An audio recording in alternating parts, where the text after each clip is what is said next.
Si vous voulez tuer une nation, pas besoin d'y déverser des bombes. Il suffit juste d'abaisser le niveau d'enseignement et donc d'éducation d'un peuple et vous avez un peuple qui n'a plus d'âme, qui n'a plus de repères, qui n'a plus de boussole et qui est un peuple moutonnier.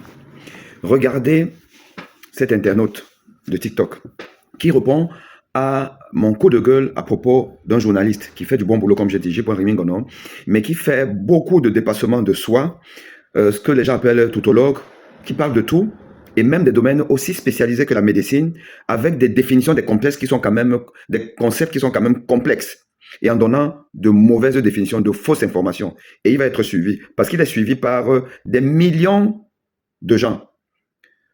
Un journaliste comme J.Rémi Ngono, il va avoir des lives et après des vues a posteriori qui sont 10 fois, 100 fois supérieures à des médecins, à des spécialistes. Donc, ce qui veut dire que son taux de pénétration de l'information est 100 fois supérieur au taux de pénétration des spécialistes. Donc, quand il va distiller de la mauvaise information, vous comprenez qu'on aura un peuple qui est mal informé.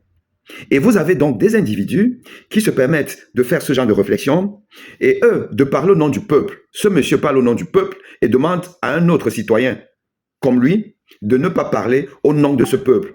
Or, dans la question querellée, s'il y a quelqu'un qui doit parler, c'est quand même le spécialiste. Donc, en l'occurrence, c'est moi qui dois parler. Mais il me demande de ne pas parler et défend un peuple qui ne lui a rien demandé. Et vous avez aussi un autre individu qui va vous dire que un journaliste a le droit de mentir. Pour résumer ce que vous voyez là, un journaliste a le droit de mentir. Vous voyez jusqu'où le niveau d'éducation au rabais du Cameroun est responsable de ce que nous avons. C'est-à-dire que le Cameroun est à terre à cause de ses dirigeants. Le Cameroun est à terre parce qu'on a un peuple qui a accepté d'avoir une éducation au rabais, de se contenter de ça, et on n'a plus de repères. C'est bien triste. C'est bien triste. À très bientôt.